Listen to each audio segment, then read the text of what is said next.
guys, my name is Joanna. I am the host of Connecting with the Heart podcast. Today we have a special edition. It is an interview, and my guest is Marie Contentin. She is from Toulouse, France, and she has been living here in Taiwan for the last 5 years.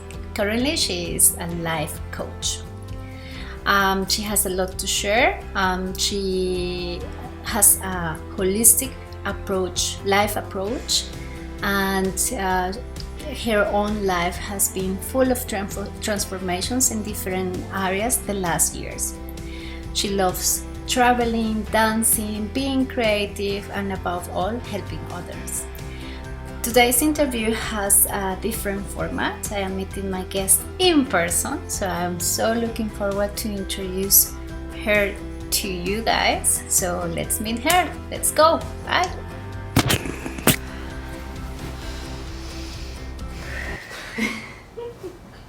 So, hi everybody. So here I am with my guest today, Marie Contentin. Yes, Contentin, perfect. Contentin in French.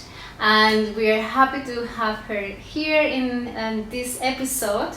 And we are starting with our interview. Welcome, Marie. Thank you for having me. I'm so honored to be here. Thank you. Usually I start my interviews by asking about the person's story, history, and their life. But today I'm gonna switch, and usually my second part is about their vocation.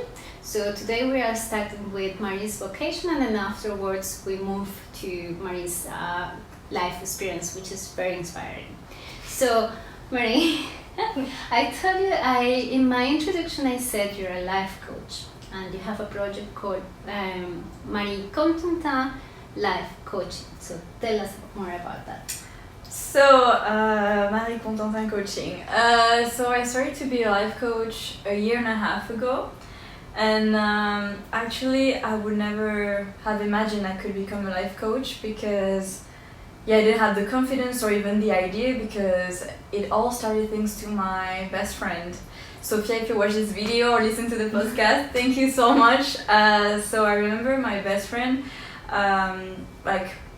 as a best friend, we just talk a lot and we have deep conversation. And every time, more and more, she was like, Marie, every time I talk to you, I feel better. I even feel bad. I talk to you for so long. You just listen to me and give me such good advice or insights. So I feel like I even want to pay you. And I was like, what are you talking about even? What are you saying? And at that time I was working in a restaurant, and she was like, you cannot keep working in a restaurant with this gift. You need to do something about it. Please go study or do something about it. And I was like, yeah, whatever, not really listening to her. But then I went to the States, and I also met this super inspiring woman, Kathleen. If you also watch this video, listen to the podcast, thank you so much for being such a big inspiration in my life.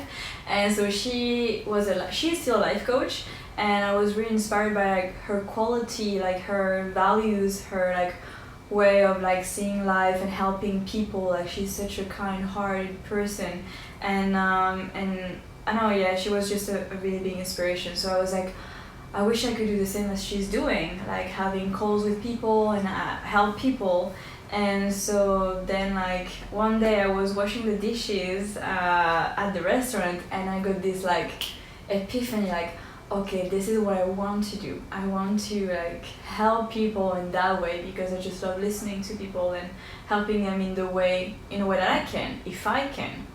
And so then I just called Kathleen, and I was like, which school did you do? I forgot about it. And then she gave me the information and just enrolled. I just decided, I asked my dad, can you help me with that school, because that's really what I want to do, and I will pay you back in the following months, because working in a restaurant, I was not earning a lot of money. So I was so he had enough trust in me to give me some money, and so I'm so grateful for my dad as well for believing in me and making this happen. I would have not been able to do it without him. So so I started to do this training. It was an online training, and I really loved it. I really enjoyed it. So I was working in the restaurant and at the same time studying at home. And it was really intense, but it was really worth it. And then I started to have to start my own thing with the coaching, but it was really hard at the beginning because I was really lacking confidence. Like, it's not because you had a training that, oh, then I can just be a life coach. Well, of the sudden, I'm here. Yes, like it was really difficult. So I remember the first time I had my first call. So the thing is, with coaching, you have a first discovery call that is free. And so I had my first call with one of my friend back in university. And so it was a safe person in a way. And so I remember having this discovery call. I was like putting makeup on and like choosing my outfit, like looking professional and on fleek, you know. And then at the end of the call, I couldn't say anything. I couldn't normally you need to like conduct the call in a way that at the end you offer something, or you have something like, okay, so what do you think about the call? Do you want any coaching? And I couldn't. I was like, I just listened to her for an hour and gave her a bunch of advice and stuff, like getting to know her, and I just like gave her many things. And for me, I was like, okay, now we're done, you know, like I didn't know. And so I didn't dare to put myself out there. And she is the one who actually said, so like, is it only one call? And I was like, well, do you want more? And she was like, yeah, of course, like I want more calls. And I was like, in my mind, I was like, oh my god, someone wants to work with me, like someone is trusting me with their life and decision, like. And then I was so happy inside, but even I was like, okay, you give me whatever you think is worth it, you know. Mm-hmm. And like she was a student at that time, and I think like she gave me like a super fair price for like her budget, and so it really warms my heart, like that someone could trust me and like put money for that coaching. And so this is how it all started. And so she was my first like impulse to have more confidence in myself. So for the first months of my coaching, I just like had discovery call with people, and I asked them to just choose for a price that was like good for them. So it was affordable for them, but that was also like pay me for my job, of course. And yeah, for a few months at the beginning was like that. And so this is how I built my confidence. I was like, okay, I don't want to, like I'm still like, I'm a beginner, and I'm still a beginner right now, I feel. So I need to experience and have more like coaching experience to be more like confident within my work. And so I'm really grateful for that process, and I'm so grateful for all the people who trusted me from the beginning. And yeah, now it's been a year and a half, and I feel like I'm really fulfilled with my job. That's the best job I could ever like possibly imagine.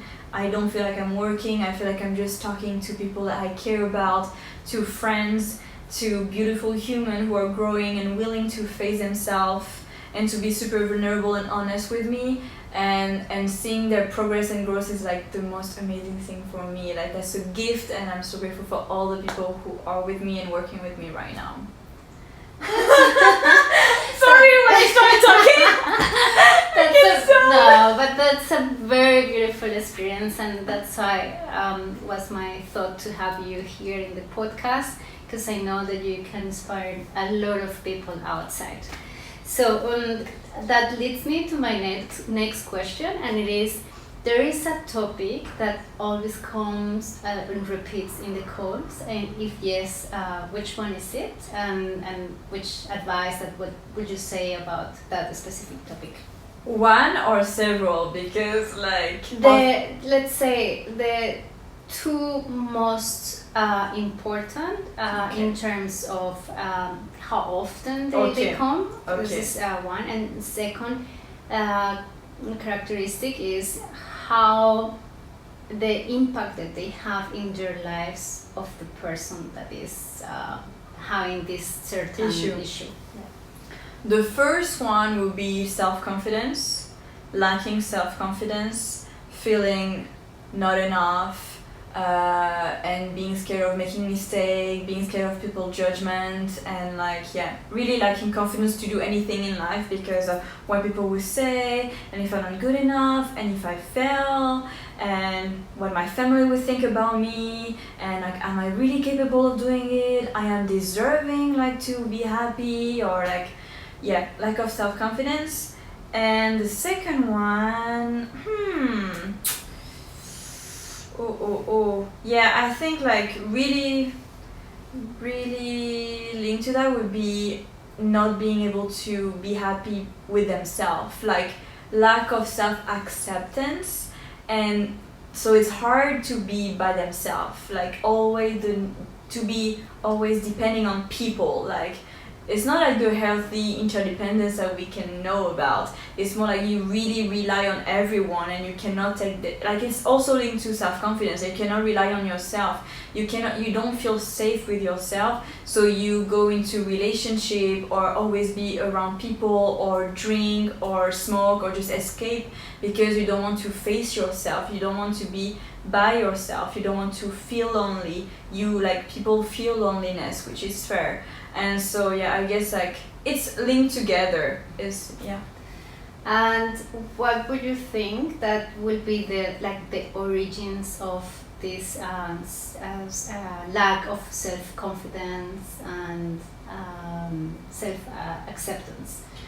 What will be, and what tips would you give to someone who is watching us and wants to know a little bit more about ways to or at least to have some information on where to start?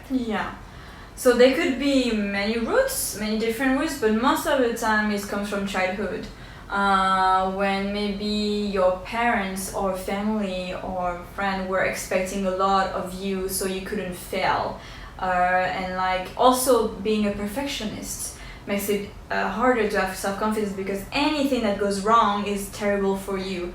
So I don't know whether to relate. So I think like the main rule would be like wanting to be perfect and thinking that you need to be perfect to be loved and accepted, because maybe in your childhood you experienced a rejection, you felt rejected even though your parents or friends loved you. There was this feeling that stayed with you of I am not enough, I'm not doing enough, everything I do is not good enough, and if I fail I am rejected because my parents called me, so I feel rejected. And the kid is not able to process the emotion, is not able to say, okay, my parents are angry at me, but doesn't mean they don't love me anymore. We keep the feeling of I did something really wrong, so I shouldn't mess up. But so I think like the key is to actually reparent ourselves and to be the loving parent that like we have loving parents most of the time, even though some people can have really struggle with their parents, and I respect that, it can happen. But like we need to not rely on our parents anymore, no matter which kind of relationship. Even if we have a good relationship or bad relationship, we shouldn't expect any love or reassurance or support like from the parents to live our life. It's good if we have it, it's an extra. But if we only live, if I have the approval of my mom or my dad, I do that only if my mom likes it or my dad likes it. It's more like, I want to respect my parents and I want to have a good relationship with my parents always. That's important. But it's more like, okay, we have this life, and we are the person we spend the most of our time with. We are responsible for our life. What do I do with that life? Do I give it to the end of other, or do I choose from my life? So you need to be that parent, and you need to reassure that kid in you, that inner child that is like scared of making mistake. You need to be there for this part of yourself that is scared of messing up, and be like, I accept you the way you are with your flaws. Like I would just recommend people to be super honest with themselves and recognize, like, we need to recognize our flaws. We need to recognize we are not perfect. We're super imperfect. We're selfish. We're ignorant. We are angry for nothing. We're picky. We're attached to many things. We can be rude. We can be disrespectful. We have many flaws as human beings, just because we're human, and that's okay. So the first thing is to accept that we're just not perfect. We're not meant to be perfect, and we will never be perfect. And now we can look at the people around us and ask ourselves, who is perfect around me? And okay, no one. And is it like I still love the people around me even though they're not perfect? It's not because like there's conflict or discomfort that I stop loving that person. It's just a moment of discomfort. It's just a moment of like I feel rejected, but it's actually not rejection. It's just an uncomfortable moment. You can always go through it. It always ends. It's always impermanent. So my recommendation is like to really see ourselves for who we are right now, even though I don't believe there's a way to describe who we are, but we can observe, okay, I have the tendency of doing this, or yeah, our patterns, our not really amazing patterns, but also seeing the good quality in us. So we need to know our weaknesses and our strength, and really like accepting both of them, because they are both useful. Like if we would be perfect, it would be so boring, we have nothing to work on. So we are imperfect and we can love people in their imperfect ways, and we can love ourselves no matter how imperfect we are, and we can grow from that. But because if we're always constantly like blaming ourselves and like being too hard on ourselves, it cannot work. We don't allow ourselves for any kind of growth, because like we're just beating ourselves up and being like so like depressed, like it feels like really we're stuck. But if we have this like mattress of compassion and like I accept you, I like in this inner child, like I accept you the way you are, I see you and that's okay, and I support you in your mistake, and we're going to grow together, like being a team with yourself instead of being your enemy. That's the first step for me for self-confidence. Like you give you the unconditional support that you've always expected. You give you the validation that you expect from people. You are your friend, you're your parents, and then you can grow this way. It's like the instruments. You cannot play an instrument with the chord or too, like the strings are too tight. You cannot play, it would just like break. But if it's too loose, you cannot neither, like it won't be a nice melody or nice nice sound. So it's the same with you. We cannot just be super relaxed on ourselves, oh yeah, just do whatever, it's fine. But you cannot be too tight and too hard on yourself. So you need to find that balance of like, okay, I see my patterns, I'm not proud of that one, but I accept it and I can work through it and become a better person. Do you have any practical tips? Okay, now I know I want to become I want myself to become my best friend. So what will be like, what do I need to do maybe in the morning or in the evening, or what tips would you give? So for the longest time I was writing every day in my journal, like morning, night. So you don't have to write morning and night, but that was very efficient for me. And also when you're not journaling. So there is a part of journaling where you can maybe write like something that, like, what do I need to hear to feel more confident and reassured? You can imagine like, okay, what do I usually need to listen, like hear from people around me to feel better? And so like maybe you can do it, you are enough, I love you, I accept you, and whatever thing that makes us feel like reassured. And then we turn into like, I tell myself. I don't expect people to tell me. I just tell myself, I am enough, I can do it, I believe in myself, I love myself even though I'm super imperfect, I have the right to make mistakes because I am a human. Like many things that you can write to feel like more at ease and at peace in your mind. And it's not like just a matter of one time, it's every day, because our mind is like we have habits. So if all our life like we grew up with this like really like this mean voice in us, we need to reprogram it and change what it is saying to us. So we need to like put kindness every day in our daily life. So writing every day, something that will make you feel more at peace and will help you believe in yourself. And you need to be open to it, because it can be weird to write these things. So you need to open your mind and be like, okay, maybe it's weird, I've never done it before and it feels uncomfortable, but I'm open to try. I really want to believe in myself. I really want to be my friend and my parents. So first you need to open yourself to that possibility, like to forgive yourself. Like you can write letters of forgiveness, you can write everything that you did wrong and that you really want to forgive yourself to move on, because if you don't forgive yourself, you're stuck basically. And so you can do this in the morning or at night. You can also at night, you can reflect on your day and like, okay, what did I do good as well? Like if you have the tendency of always seeing the wrong thing, can you see what you did good, like which improvement? You can also see what you did wrong, but and always put some compassion in it. Like, not a way to beat yourself up. Put like a mattress of, I said I don't want to do this again, what can I do? But like, no self like harsh judgment. And when you're not writing in your daily life, because it's not about just journaling, it's like when you observe the voice, like maybe you did something wrong and you have rumination. Oh my god, why did I do that? I hate myself, I want to bury myself. It's time like you need to observe this, like you need to observe this voice and tell yourself, first of all, you are not this voice. You are the person who listens to that voice, and you can like have an inner dialogue and be like, okay, I messed up. I don't want to do this again. What can I learn from that experience? What would I do better next time? I accept myself, I forgive myself, and I will do my best to do better next time. Yes, that's what I will recommend. Thank you very much for the tip. And I have another question, and it's from your experience. What have you learned in your personal growth that has allowed you to help others? To understand that my struggles were normal.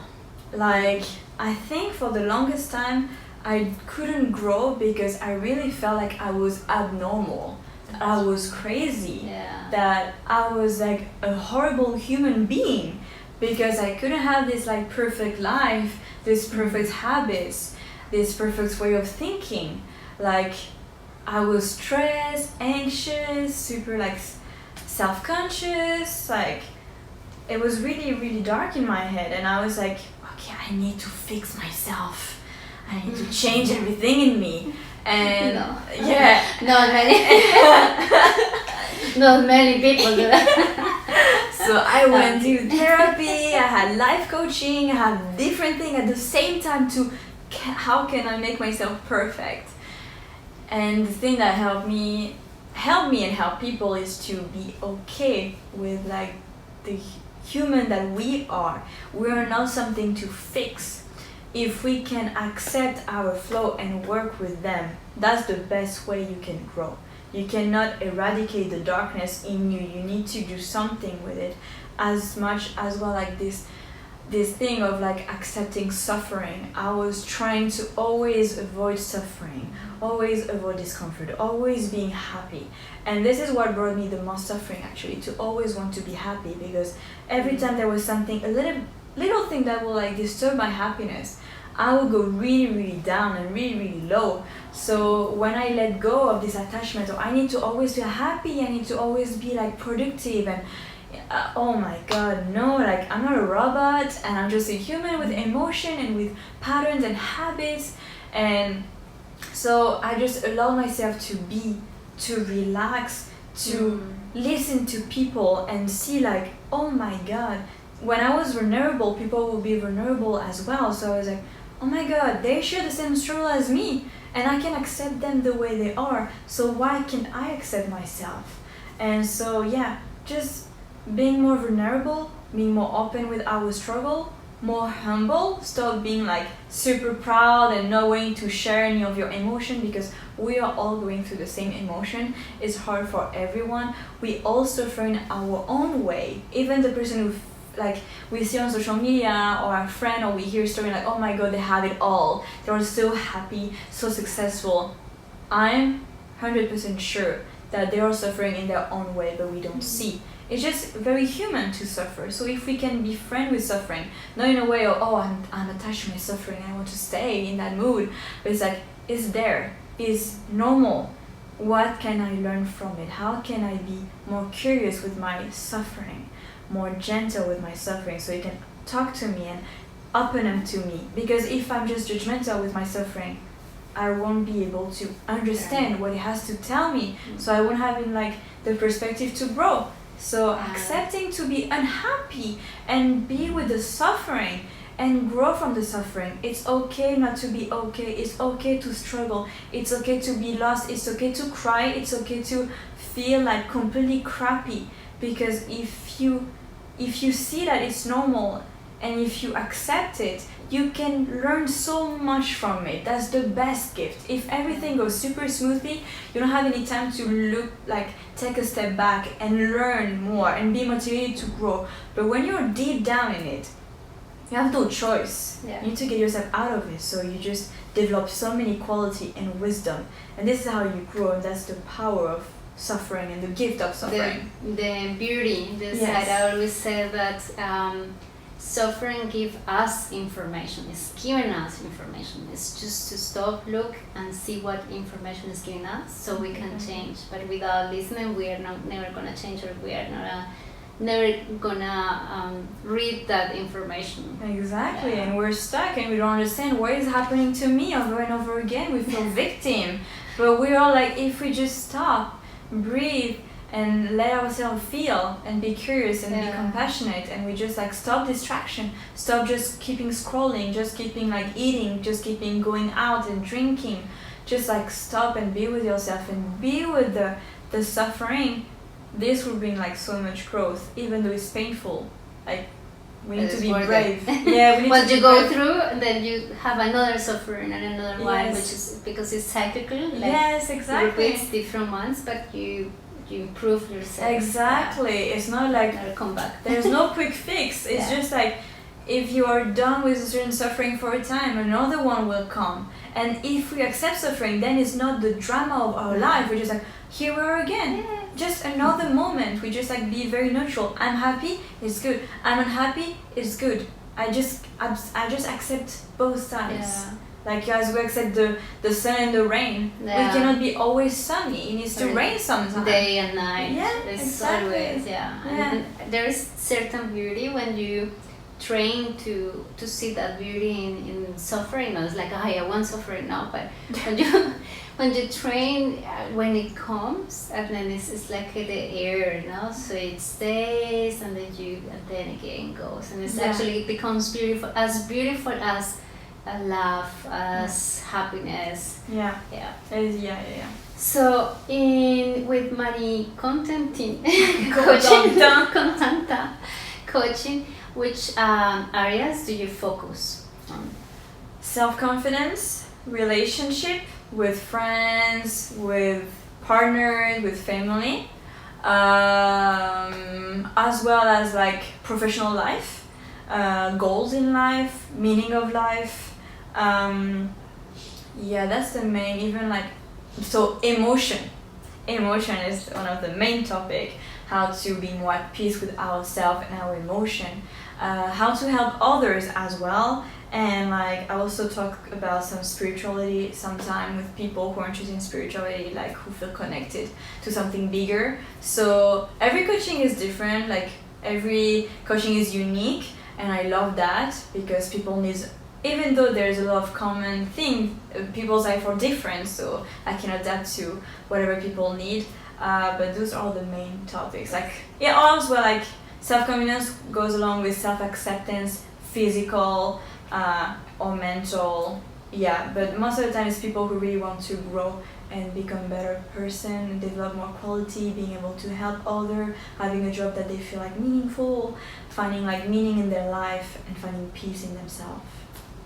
So what I am going to do is to put all the forms, the ways that you can contact Marie, so via Instagram, email, so you will have that info. And now I'm going to pass to my second part of the interview, and we are going to talk a little bit more about Marie herself.